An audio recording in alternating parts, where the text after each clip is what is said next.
పరిశుద్ధుడా, మహోన్నతుడా, మా ప్రేమగల తండ్రి, ఈ పరిశుద్ధమైన సమయంలో నీవు మాకు అనుగ్రహించినందుకై కృతజ్ఞతా స్తోత్రములు చెల్లించుకొంచున్నాం.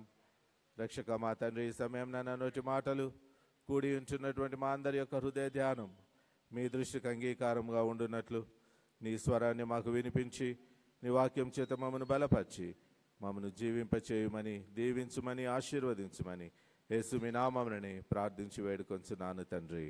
ఆమేన్. దేవుని యందు ప్రియ పరిశుద్ధ సంగమా, మరి యొక్క పరిశుద్ధ దినమున ఉదయకాలమున మనమందరం కూడా పరిశుద్ధ దేవుని స్తుతించడానికి, ఆరాధించడానికి దేవుడు మనకు అనుగ్రహించిన ఈ మంచి తరుణాన్ని బట్టి దేవునికి కృతజ్ఞతా స్తోత్రములు చెల్లిస్తూ ఉంటున్నాను. అదే రీతిగా మన మధ్యలో ఉంటున్నటువంటి రైటర్ లాల్ సింగ్ లాజరసాయి గారికి కూడా, తండ్రి గారికి కూడా హృదయపూర్వకమైన స్వాగతం తెలియజేస్తూ ఉంటున్నాను. మరి ప్రభునందు ప్రియులారా, మనమందరం కూడా ఈ దినమున మరి ఒకసారి దేవుని స్తుతించడానికి ఆయన ఇచ్చిన మహాకృపను బట్టి దేవునికి స్తోత్రములు చెల్లిస్తూ ఈ దినమున మనకి ఇవ్వబడ్డటువంటి అంశము దేవుని ప్రజలు క్రీస్తు రాయబారులు, people of God, ambassadors of Christ. మరి మన పూర్వీకులందరికీ కూడా మనం ఎంతో కృతజ్ఞత చెల్లించవలసిన సమయం ఇది. ఎందుకంటే వారందరూ కూడా they were good ambassadors in following Christ, in proclaiming Christ, అయినాక in presenting Jesus Christ as our saviour. వాళ్ళందరూ మిషనరీస్ కానివ్వండి, పెద్దలు కానివ్వండి, మన తల్లిదండ్రులు కానివ్వండి, ఆది పితామహులు కానివ్వండి, వారందరూ కూడా నిజంగా క్రీస్తు కొరకు చక్కటి రాయబారులుగా పనిచేస్తున్నారు. కాబట్టి ఈ దినమున మరి క్రైస్తవ్యము, మనం ఏ డినామినేషన్కు చెందిన క్రీస్తు బిడ్డలుగా మరి క్రైస్తవులు అయినటువంటి వారు ప్రపంచంలో అధిక శాతంలో ఉండడానికి వారు చూపించినటువంటి, తీసుకున్నటువంటి చొరవను బట్టి దేవునికి వందనాలు, కృతజ్ఞతలు చెల్లిస్తూ ఉంటున్నాను. వాళ్ళ సాక్రిఫైజెస్ కొరకు, వారి ఫెయిత్ కొరకు మనం దేవునికి నిజంగా కృతజ్ఞులమై ఉండాలని దేవునికి స్తోత్రములు చెల్లిస్తున్నాం. ఇప్పుడు ఆ భారము మన పైన ఉంచబడ్డది. మన తల్లిదండ్రులు, మన పితరులు వాళ్ళందరూ కూడా దేవుని నమ్మినారు, దేవుని చూపించినారు, వారి జీవితముల ద్వారా దేవుని కనపరిచినారు, అది మనకు అందించినారు. కాబట్టి మనమందరం కూడా మన తల్లిదండ్రులు, మన పెద్దలు మనకు అప్పగించినటువంటి క్రీస్తు సువార్త పనిని, ఈ మనము ఆయన రాజ్య విస్తరణ కొరకు మరి రాయబారులుగా ఉండడానికి దేవుడి దినమున ఈ బాధ్యత మనకిచ్చినాడు. కాబట్టి ఇక్కడ ఉన్న మనమందరం కూడా దేవుని ప్రజలం మొదటిదిగా, మరి మనందరం కూడా ఈ భారం మన పైన మోపబడి ఉన్నదని జ్ఞాపకం చేస్తూ ఉంటున్నాను. మరి ఆది కాండం నుండి మనం గమనించినట్లయితే మొట్టమొదట దేవుడు మరి మొదటి మానవుని, తర్వాత అవ్వను చేసి వారికి మరి దేవుడు ఒక కుటుంబాన్ని ఇచ్చినట్టుగా మనం చూస్తూ ఉంటున్నాం. ఆ విధంగా ఎదిగినటువంటి సంతానము దేవుడు వారిని నరులు అని మొదటిసారిగా పిలిచినాడు. ఆది కాండం 5వ అధ్యాయము 2వ వచనంలో మనం చూస్తే మరి వారు నరులుగా దేవుడు వారిని గుర్తించినాడు. మరి ఇంగ్లీష్లోనైతే ఆదాం అనే పేరు పెట్టినట్టుగానే మనం చూస్తూ ఉంటున్నాం. ఇంగ్లీష్ బైబిల్లో గమనిస్తే దే వర్ కాల్డ్ ఆడమ్ అని పిలువబడుతున్నారు. అనగా మానవుని నుండి, నరుని నుండి తీయబడ్డవారు కాబట్టి నరులుగా వారు గుర్తించబడ్డారు. దేవుడు మరి వారిని ఆ విధంగా ఆశీర్వదించి నడిపించిన విధానాన్ని మనం చూస్తూ ఉంటున్నాం. తర్వాత అబ్రహామును పిలిచినాడు దేవుడు.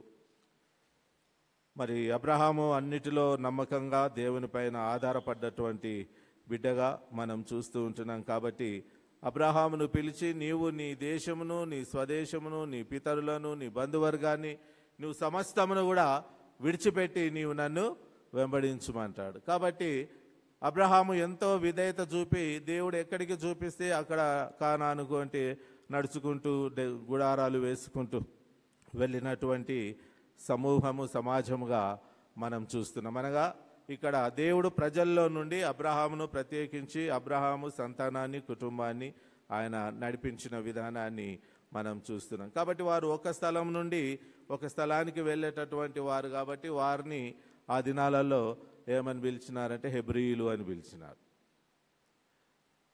మరి హెబ్రీయులుగా వారు పిలువబడ్డారు. మనము చూస్తే నిర్గమకాండంలో మరి ఫరో రాజు అంటారు, హెబ్రీ మంత్రసానులు చాలా జ్ఞానవంతులని ఒక హెచ్చరిక చేస్తూ ఉంటాడు. కాబట్టి వారు మరి హెబ్రీయులుగా గుర్తించబడడం మనం చూస్తున్నాం. మరి అదే రీతిగా అబ్రహాము సంతానమైనటువంటి మరి యాకోబుకు దేవుడు ఒక ప్రత్యేకమైన పేరు ఇచ్చినాడు కదా. యాకోబుకు ఒక పేరు ఇచ్చినాడు. యాకోబుకున్న పిల్లలందరికీ కూడా ఒక ఆధిక్యత ఇచ్చినారు. వారే ఇశ్రాయేలు జనాంగంగా పిలువబడుతూ ఉంటున్నారు కదా. వారు ఇశ్రాయేలు జనాంగంగా పిలువబడ్డటువంటి వారై ఉంటున్నారు. ఇశ్రాయేలీలు మరి దేవుడు వారిని ఎంత గొప్పగా ప్రేమించి ఆశీర్వదించినాడో మనము ద్వితీయోపదేశకాండం 7వ అధ్యాయంలో మనం చూడగలుగుతాము. ఒక జిస్ట్ మాత్రం. మరి ద్వితీయోపదేశకాండము 7వ అధ్యాయము 6వ వచనం చూడండి.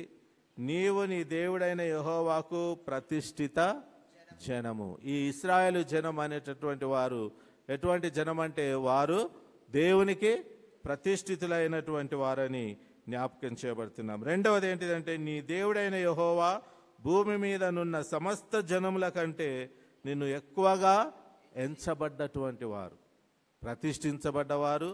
రెండవది ఎవరు? ఇశ్రాయేలీలు జనులందరికంటే ఎక్కువగా ఎంచబడ్డటువంటి వారై ఉంటున్నారని జ్ఞాపకం చేయబడుతున్నాం. మూడవ విషయం మనం గమనించినట్లయితే నిన్ను తనకు స్వకీయ జనముగా ఏర్పరచుకున్నటువంటి వారు, ప్రతిష్ఠింపబడ్డవారు, హైలీ రిగార్డెడ్ వారు. మూడవది ఏంటిదంటే వారు స్వకీయమైన జనముగా వారు ఏర్పరచుకొనినటువంటి వారు. కాబట్టి మీరు సర్వజనముల కంటే విస్తార జనమని యెహోవా మిమ్మును ప్రేమించి మిమ్మును ఏర్పరచుకొనలేదు. సమస్త జనముల కంటే మీరు లెక్కకు తక్కువే కదా. అయితే యెహోవా మిమ్మును ప్రేమించువాడు గనుకను, రెండవది తాను మీ తండ్రులకు చేసిన ప్రమాణమును నెరవేర్చువాడు గనుకను యెహోవా బహుబలము చేత మిమ్మును this is the gist of Israelites. ఏంటిదంటే వారు దేవునికి ప్రతిష్ఠితులు, దేవుని దృష్టిలో ఎక్కువగా జనముల మధ్య ఎక్కువగా ఎంచబడినటువంటి వారు, దేవుడు తన కొరకు స్వకీయ జనముగా చేసుకున్నటువంటి వారు, యెహోవా ప్రేమించినటువంటి వారు. అందుకే చాలాసార్లు వారు తప్పు చేసినా పొరపాటు చేసినా కదా, దేవునికి విరోధముగా విగ్రహాలను పెట్టుకొని విగ్రహ ఆరాధన చేసిన దేవుడు వారికి చెరకు అప్పగించినాడు. మళ్ళీ వారు రిపెంట్ కాగానే తిరిగి వారిని తీసుకొని వచ్చినాడు. అదే రీతిగా ఇప్పటికీ దేవుడు అదే విధంగా మనల్ని ప్రేమించడం మనము చూస్తూ ఉంటున్నాం.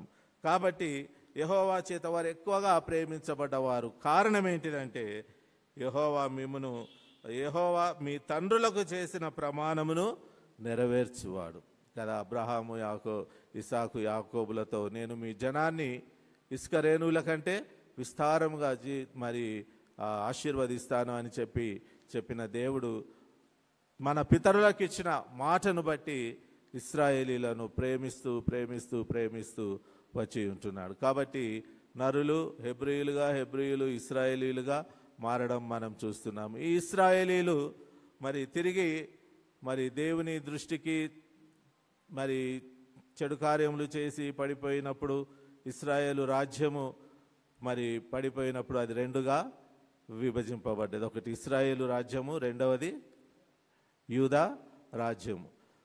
దేవుడు యూదా రాజ్యాన్ని బాగా ప్రేమించి యూదుల రాజ్యంలో నుండి దేవుడు మనకు రక్షణ కార్యాన్ని యేసుక్రీస్తు ద్వారా తీసుకొని వచ్చినాడు. కాబట్టి యేసుక్రీస్తు కాలం వచ్చేసరికి యూదులుగా ఎక్కువగా పేరు పొందినటువంటి ఇశ్రాయేలీలే తిరిగి వారు యూదులుగా పిలువబడ్డటువంటి వారుగా మనం చూస్తున్నాం. యేసు ప్రభు కూడా యూదా గోత్రంలో నుండి రావడం మనం చూస్తూ ఉంటున్నాం. ఈ విధంగా యేసు ప్రభు కాలం మట్టుకు వారు దేవుని యందు భయభక్తులు కలిగి, దేవుని యందు వినయ విధేయతలు కలిగి, దేవుడు వారిని శిక్షించినప్పుడెల్లా వారు తిరిగి దేవుని వైపు తిరుగుతూ వారు దేవుని ప్రజగా ఉండడం మనము చూస్తూ ఉంటున్నాం. వారు ఎంత దేవుని యందు భయభక్తులు నిలిపి ఉన్నారో ఇశ్రాయేలీలుగా ఉంటున్నప్పుడు, దేవుని బిడ్డలుగా ఉంటున్నప్పుడు ఒక ఉదాహరణ పరిశుద్ధ గ్రంథంలో నుండి మనం చూద్దాం. నెహెమ్యా గ్రంథం 8వ అధ్యాయంలో వారి క్రెడిబిలిటీస్ మనము ఏంటియో మొదటిదిగా మనం గమనిద్దాం. నెహెమ్యా గ్రంథం 8వ అధ్యాయంలో మనం ఒకసారి గమనించాలని మనవి చేస్తున్నాను. దేవుని యందు వారు ఏ విధంగా భయభక్తులు కలిగి దేవుని మహిమపరిచినారో మనం చూద్దాం. 8వ అధ్యాయము 1వ వచనంలో చూడగా, 7వ నెల రాగా ఇశ్రాయేలీయులు తమ పట్టణంలో నివాసులై ఉండిరి. అప్పుడు జనులందరూ, ఇశ్రాయేలీలో ఉన్న గొప్పతనం ఏంటిదంటే వారందరూ కూడా ఎట్లా ఉన్నారట? ఏక దేవుని ప్రజలకు ఉండవలసిన మొదటి లక్షణం ఏంటిదంటే మనమందరం కూడా ఏక మనస్సులమై ఉండాలి.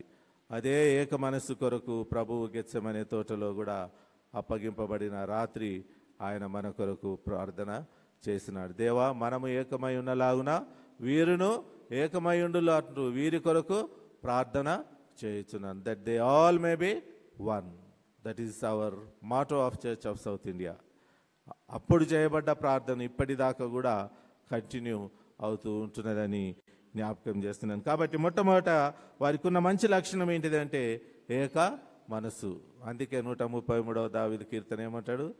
సహోదరులు ఐక్యత కలిగి నివసించుట ఎంత మేలు, ఎంత మనోహరం. కాబట్టి మనకున్న ఫస్ట్ మన బ్లడ్లో ఉండవలసింది ఏంటిదంటే we should have that unity. కానీ మన లోపలనే యూనిటీ లేదు క్రైస్తవుల్లో కదా. ఎవరం చూస్తే వాళ్ళము మన ఓన్ డినామినేషన్స్ ప్రకారము, లేదా ఫెయిత్ ప్రకారము, ఆర్డర్ ప్రకారము, డాక్ట్రిన్స్ ప్రకారము we are divided in different ways. ఎన్నో రకాలుగా విభజింపబడ్డాం. అది మన దాకా వస్తే కానీ మరి మన చుట్టూ ఎన్ని జరిగినా వాళ్ళ సంఘానికి జరిగింది, వీళ్ళకి జరిగిందిలే అని మనం అనుకుంటాం. కానీ మనం అందరం ఒక్కటే అనేటటువంటి మనస్సు మరి నిజంగా దేవుని గెత్సెమనే తోటలో ఉన్న ప్రార్థన ఇంకా నడుస్తూనే ఉంటున్నది. మరి ఇశ్రాయేలీలలో ఉన్న గొప్ప ఆధిక్యత ఏంటిదంటే వారందరూ కూడా ఏం కలిగి ఉన్నారట? ఏక మనస్సు కలిగినటువంటి వారై ఉంటున్నారని జ్ఞాపకం చేస్తున్నాను. రెండవ విషయము మనం గుర్తు చేస్తే 2వ వచనంలో, యాజకుడైన ఎజ్రా 7వ మాసం మొదటి దినమున చదువబడిన దాని గ్రహింప శక్తిగల స్త్రీ పురుషులను కలిసి సమాజం అంతటి ఎదుట ఆ ధర్మశాస్త్ర గ్రంథము తీసుకొని వచ్చి, రెండవ విషయం ఏంటిదంటే చదువబడిన దానిని గ్రహించేటటువంటి శక్తి గల వారమై ఉండాలి. మరి అలనాడు మన పితరులు అనగా ఇశ్రాయేలీలు దేవుని యొక్క వాక్యాన్ని చదవబడిన దానిని గ్రహింప శక్తి వారికి ఉన్నది. ఈ దినమున వాక్యము వారికంటే ఎక్కువగా మనకు ఎంతగానో ప్రకటించబడుతున్నది. రేడియో ఆన్ చేయి దేవుని వాక్యం వస్తుంది, టీవీ ఆన్ చేయి దేవుని వాక్యం వస్తుంది, ఛానల్స్ ఉన్నాయి కదా. లాట్ ఆఫ్ లిటరేచర్ చదవాలనుకుంటే మనకు కావలసినన్ని కామెంటరీస్, ఏంటి మన సర్మన్స్, తర్వాత మనకు కావలసినంత లిటరేచర్, మరి ఎంతోమంది ఎన్నో అనుభవాలు మనకు రాసినటువంటి మరి విషయాలను మనం చూస్తాం. అప్పుడప్పుడు మరి మనము ఈ యొక్క షాప్స్కి వెళ్ళినప్పుడు కానీ కాలేజెస్కి మీరు వెళ్ళి లైబ్రరీలో చూడండి, ఎన్ని లక్షల పుస్తకాలు, వేలు కూడా కాదండి, ఎన్ని లక్షల పుస్తకాలు, గ్రంథాలు మరి రాయబడి ఉంటున్నవి. కానీ మన జీవితంలో మనం ఎన్ని బుక్స్ చదవగలుగుతూ ఉంటున్నాం? దేవుని ప్రజలకు ఉండేటటువంటి రెండవ లక్షణం ఏంటిదంటే చదివేవారై ఉండాలి, గ్రహించేటటువంటి వారై ఉండాలి. నువ్వు చదవకుంటే గ్రహించవు. కాబట్టి మనం ఎట్లుంటామో అట్లే అదే స్థితిలో మనము ఉండిపోతాం. కాబట్టి మనము ముఖ్యంగా దేవుని వాక్యమైనా మనం ఎక్కువగా చదవాలి. మరి అలనాడు ఇశ్రాయేలీయులు మరి ఆ ధర్మశాస్త్రాన్ని చదువుతుంటే చదవబడిన దానిని మరి వారు గ్రహింపగల శక్తి కలిగినటువంటి స్త్రీ పురుషులు అక్కడ మనం చూస్తూ ఉంటున్నాం. మరి తర్వాత 3వ వచనంలో కూడా చూడండి, నీటి గుమ్మము ఎదుటనున్న మైదానంలో ఉదయం మొదలుకొని మధ్యాహ్నం వరకు నిలుచున్న ఆ స్త్రీ పురుషులకును తెలివితో వినగలిగిన వారందరికీ చదివి వినిపించుచు వచ్చెను. ఆ జనులందరూ ధర్మశాస్త్ర గ్రంథమును ఎట్లా విన్నారండి? శ్రద్ధతో విన్నవారై ఉన్నారు. మరి ప్రభు జనానికి ఉండవలసిన 3వ లక్షణం ఏంటిదంటే మొదట వినేవారై ఉండాలి, మొదట ఏక మనసు గలవారై ఉండాలి, దేవుని వాక్యము చదివి దాన్ని గ్రహించ శక్తి కలిగినటువంటి వారై ఉండాలి. 3వది ఏంటిదంటే శ్రద్ధతో వినేటటువంటి వారమై ఉండాలి. మనమందరం కూడా we go to church, we go to conventions కదా, పెద్ద పెద్ద అన్ని స్థలాలకు వెళ్తాం. కానీ మనము ఎంత శ్రద్ధతో దేవుని వాక్యం వింటున్నాం కదా. ఏ పనైనా అశ్రద్ధగా చేయువాడు శాపగ్రస్తుడని దేవుని వాక్యం జ్ఞాపకం చేస్తున్నది. ఏ పనినైనాను అశ్రద్ధగా, ముఖ్యంగా దేవుని పనిని ఎవరైనా అశ్రద్ధగా చేస్తే వారు ఏమవుతారట? శాపగ్రస్తులు అవుతారు. కాబట్టి మనము దేవుని వాక్యం వినేటప్పుడు కూడా మరి శ్రద్ధగా వినాలి అని జ్ఞాపకం చేస్తుంటున్నాను. దేవుని ప్రజలకు ఉండవలసిన, when you listen carefully then only you can able to follow. మరి ఎప్పుడైతే మనం ఫాలో చేయగలుగుతామో అప్పుడే మనము ఆయనకు నిజమైన శిష్యులమై ఉండగలుగుతాం. కాబట్టి ఇశ్రాయేలీలలో ఈ యొక్క విషయాన్ని మనం చూస్తూ ఉంటున్నాం. మరి తర్వాత they had great respect for the word of God. 5వ వచనంలో మనం చూస్తే, అప్పుడు ఎజ్రా అందరికంటే ఎత్తుగా నిలవబడి జనులందరూ చూచుచుండగా గ్రంథమును విప్పెను. విప్పగానే జనులందరూ ఏం చేసినారట? జనులందరూ ఏం చేసినారు? నేను యూటీసీలో బీడీ చేసేటప్పుడు ఆర్థడాక్స్ చర్చ్ వాళ్ళు ర్యాన్సన్ మా చర్చ్ కాలేజీలో హాల్లో ప్రేయర్ చేసేటటువంటి వారు ఆర్థడాక్స్ చర్చ్ వాళ్ళు. వాళ్ళకు ఉన్నటువంటి హ్యాబిట్ ఏంటిదంటే, they have lot of liturgy. వాళ్ళకి మెసేజ్ ఎక్కువ ఉండదు, లిటర్జీ ఉంటుంది. ఒక 50 పేజీల లిటర్జీ ఉంటుంది, 50-56 పేజీల. ఆ లిటర్జీ అంతా కూడా నిలబడే చదువుతుంటారు 3 hours దాకా. మనము 2 పాఠాలకు నిలబడడానికే తకాయించిపోతాం కదా, ఊకే నిలబెడుతున్నది అనుకుంటాము. కానీ మరి జనులందరూ కూడా, ఇశ్రాయేలీలు ఆ దినాలలో ఏం చేసినారట? వాక్యం చదవబడుతుండగా వాళ్ళందరూ కూడా నిలవబడ్డారు, వాళ్ళందరూ కూడా శ్రద్ధతో విన్నారు, వాళ్ళందరూ కూడా గ్రహింప శక్తి కలిగి ఉన్నారు. వారందరూ కూడా ఏక మనస్సుతో వారు they could able to concentrate. మరి 4వ ఇది ఎన్నో విషయమో కానీ, మరి తర్వాత 6వ వచనంలో చూడండి, ఎజ్రా మహాదేవుడైన యెహోవాను స్తుతింపగా జనులందరూ ఏమెత్తినారండి? మనము చుట్టూ చూస్తాం, ఈయనెత్తిండా, ఆయన ఎత్తిండా, నేను ఎత్తాలనా వద్ద. When you praise the Lord you should praise God wholeheartedly. మన పితరులకు ఉన్నటువంటి ఆధిక్యతను నేను జ్ఞాపకం చేస్తుంటున్నాను. They lifted their hands and they worship the Lord. అనగా దేవా నీవే సమస్తము. By lifting at there is lot of meaning in it కదా. చేతులను ఎత్తుటలో చాలా అర్థం ఉన్నది. మనము తగ్గించుకోవడము, మన దేవుని హెచ్చించడము, ఆయన ఘనత మహిమ ప్రభావములు గలవాడని తెలియజేయడం. కాబట్టి మన పితరులు ఇశ్రాయేలులు, దేవుని ప్రజలు ఆ విధంగా ఆ దినాలలో ఉన్నారని జ్ఞాపకం చేస్తున్నారు. వారందరూ చేతులెత్తి మరి ఆమెన్ ఆమెన్ అని పలుకుచు తర్వాత ఏం చేసినారండి? నేలకు ముఖములు వంచుకొని యెహోవాకు నమస్కారము చేసిరి. ఇది హిందువుల్లో మనం చూస్తాం, సాష్టాంగ నమస్కారం చేస్తారు. They have different styles of Boeing before God. కదా, దొర్లుకుంటూ అది దాన్ని ఏమంటారో కానీ, గుడి చుట్టూ దొర్లుకుంటూ పట్టి ఏమంటారు, తడిసి మన బట్టలతోన దే గో అరౌండ్, సాష్టాంగ నమస్కారం చేస్తారు. మరి నేను సంగారెడ్డిలో పనిచేసేటప్పుడు ఎంఆర్ఎఫ్ మేనేజర్ కృష్ణమూర్తి గారు అని ఉండే, టమిలియన్ ఆయన దగ్గరికి వెళ్ళినాం. బిషప్ సుగంధర్ తండ్రి గారు వచ్చినారు, మేము కలవడానికి ఆయన దగ్గరికి వెళ్ళగానే ఆయన భార్య డాక్టర్, కుమార్తె కూడా డాక్టర్. ఆయన చేతి కింద 5-6 వేల మంది అక్కడ యూనిట్లో పనిచేస్తారు. మరి మేము వెళ్ళగానే తలుపు తీసి వెంటనే ఆయన భార్య, ఆయన కుమార్తె సాష్టాంగ నమస్కారం చేసినారు. మరి ఈ దినాలలో జస్ట్ వంగడం అంటే మనము చిన్నగా ఆలోచన చేస్తాం కదా. ఎవరైనా కాలు మొక్కగానే పేపర్లంతా కూడా కాలు మొక్కిండు పలాని మంత్రి అని ఇక టామ్ చేస్తూ ఉంటారు కదా. మనం కూడా కాలు మొక్కడానికి ఎంతో సిగ్గుపడతాం. కానీ పూర్వ దినాలలో ఒక పెళ్ళైతే పెళ్లి కుమారుడు పెళ్లి కుమార్తె ఇంటింటికి వెళ్ళి అందరికీ పాదాభివందనము చేసి వచ్చేటటువంటి వారు. That was the tradition. ఇప్పుడు అంతా పోయింది, హాయికి వచ్చింది కదా. హాయికి వచ్చి we have lost our relationship కదా. తగ్గింపు లేదు కాబట్టి వాక్యాన్ని గ్రహించలేకపోతున్నాం, వాక్యాన్ని చూడలేకపోతుంటున్నాం. మనం just not only by reading the word of God, దాన్ని గ్రహింప శక్తి గల వారై ఉన్నారు మన పితామహులు.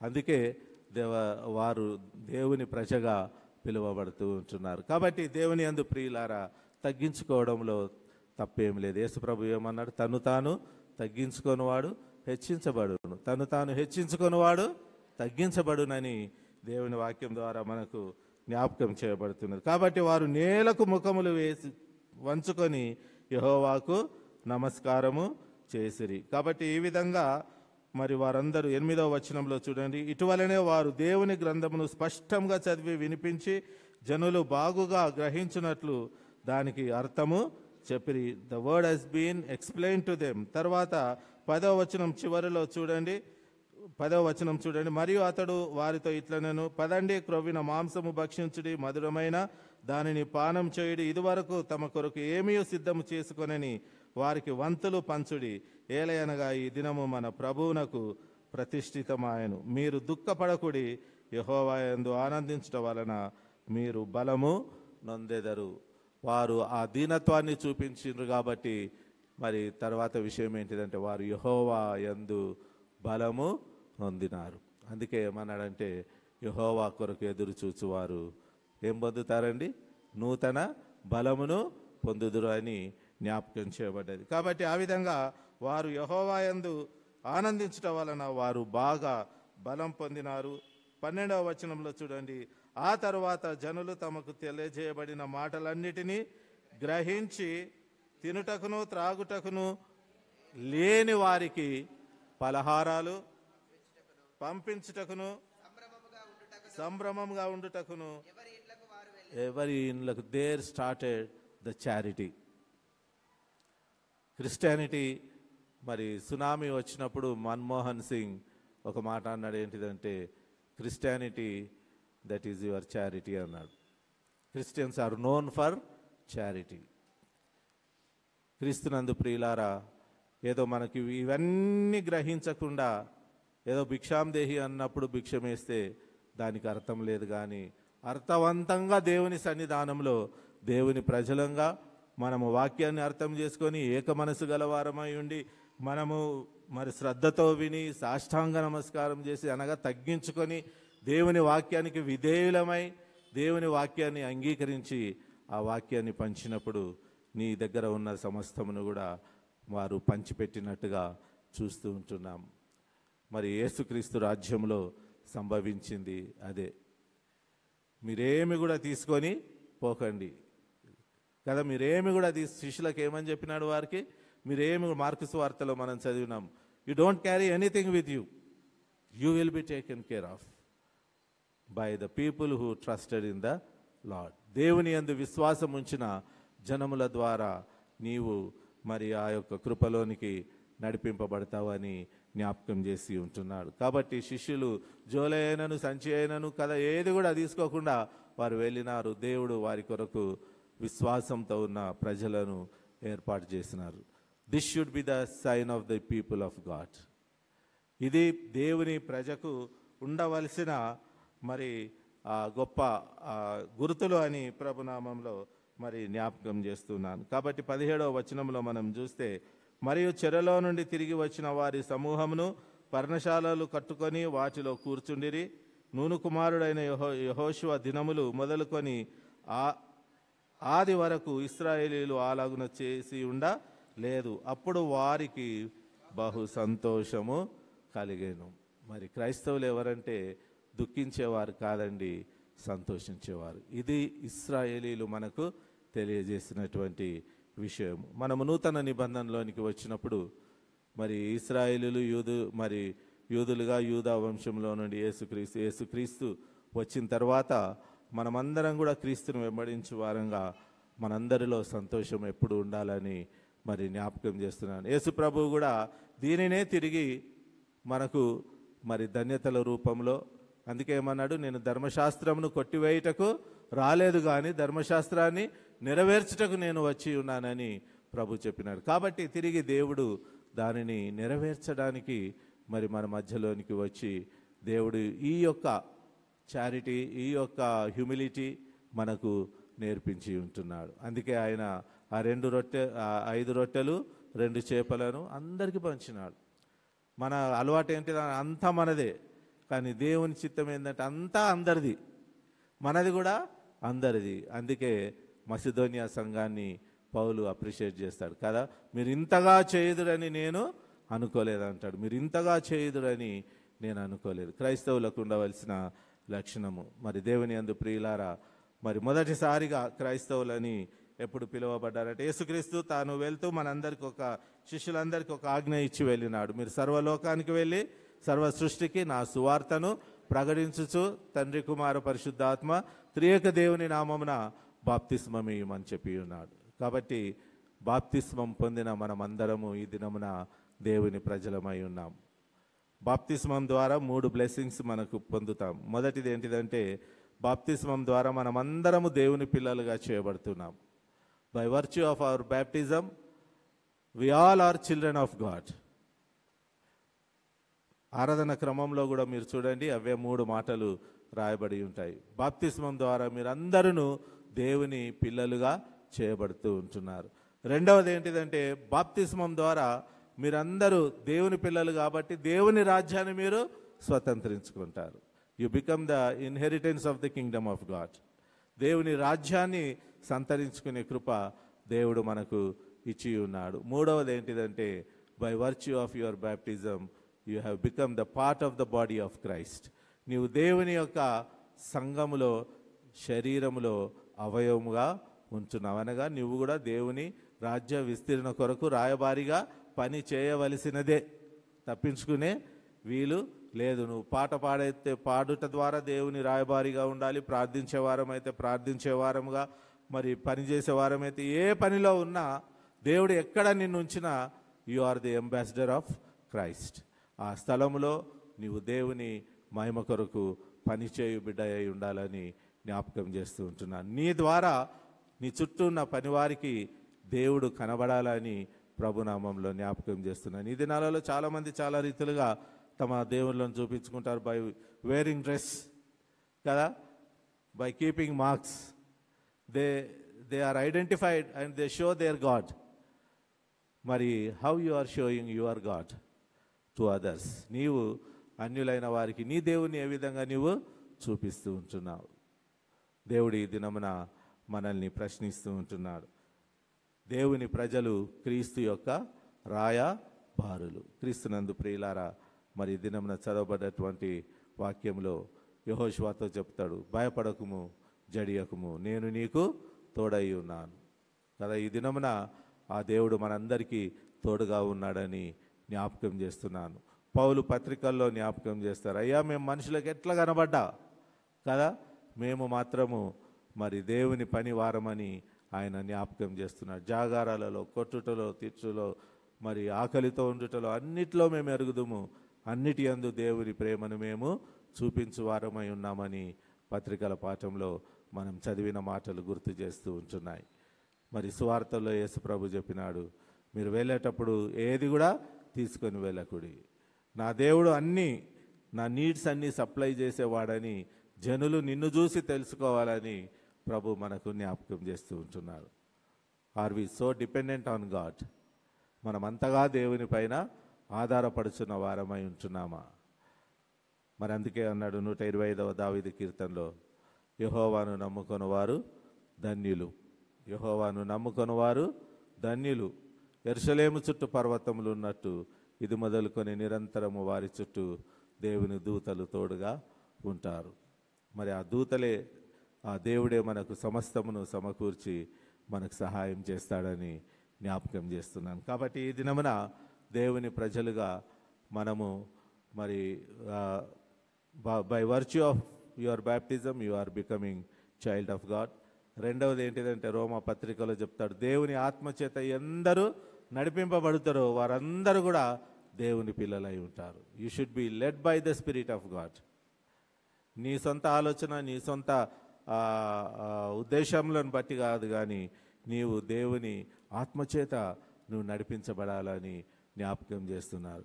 మరి మూడవ విషయం ఏంటిదంటే దేవుని ప్రజలు ఆత్మ విషయముల మీద మనసును ఉంచేవారై ఉండాలి కదా. ఇదే రోమా పత్రికలో చెప్తారు, శరీరానుసారులు శరీర విషయముల మీద మనసునుంతురు, ఆత్మానుసారులు ఆత్మ విషయముల మీద మనసునుంతురు. అందుకే ఆత్మ విషయమై దీనులైన వారు ధన్యులు, పరలోక రాజ్యము వారిది. This is the statement our Lord Jesus Christ has said. కాబట్టి మనమందరం కూడా ఆత్మ విషయమై ఎప్పుడు కూడా దీనులమై ఉండాలని మన పితరులు ఏ విధంగా దేవుని గణపరిచినారు, ప్రభు ఏ విధంగా ఆ కృపను మనకు చూపించినాడు, దేవుని రాయబారులుగా ఉండే బాధ్యత దేవుడు ఏ విధంగా మనకు అప్పగించినాడో మనం జ్ఞాపకం చేసుకొని ఆ విధంగా ముందుకు వెళ్ళడానికి దేవుడు తన కృప మనందరికీ అనుగ్రహించునుగాక. ఆమేన్. ప్రార్థన చేసుకుందాం.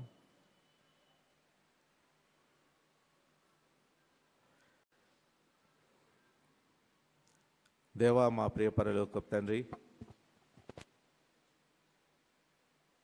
మీ యొక్క స్వరూపమందు నీవు మమ్మను చేసి నరులనుగా మమ్మను గుర్తించి ప్రభువా, మరి అబ్రహాము ద్వారా మమ్మను ప్రత్యేకించి ప్రభువా, యాకోబు ద్వారా ప్రత్యేక జనముగా స్థాపించి దేశముగా నీవు స్థాపించి ప్రభువా, ఇశ్రాయేలీలలో నుండి యూదా గోత్రము ప్రత్యేకించబడ్డటువంటి గోత్రముగా నీవు తీసుకొని యూదా గోత్రం ద్వారా యేసుక్రీస్తును నీవు మాకు మెస్సియాగా అనుగ్రహించి యేసుక్రీస్తు యొక్క స్వరక్తము చేత ఈ దినమున మేమందరము కొనబడిన వారమై కడగబడిన వారమై ఆత్మను అనుసరించి జీవించేటటువంటి నీ ప్రజగా ఉండే భాగ్యం మాకు ఇచ్చినావు. నీకు స్తోత్రములు దేవా. ఈ సర్వసత్యములను మేము గ్రహించి నీ రాయబారులముగా నీవు మమ్మను ఏ స్థితిలో ఉంచినా ప్రభువా, మేము ఆ స్థితిలో నీ రాయబారులముగా పనిచేయుచు నీ రాజ్య విస్తీరణకు ప్రయాసపడేటటువంటి కృపను, దీనత్వాన్ని మాకు దయచేయమని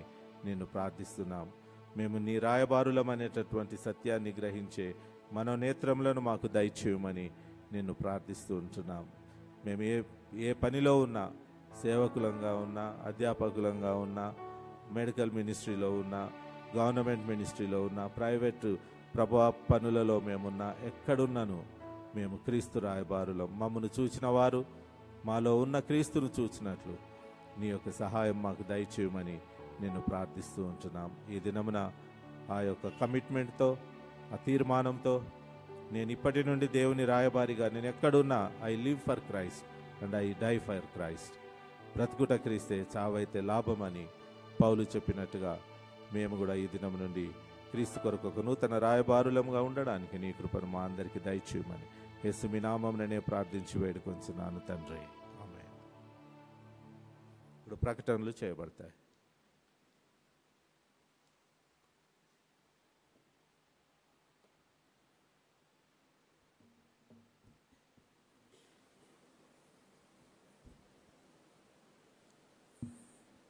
సంఘం అంతటికి కూడా త్రియేక దేవుని నామం బట్టి పాస్టర్ కమిటీ తరఫున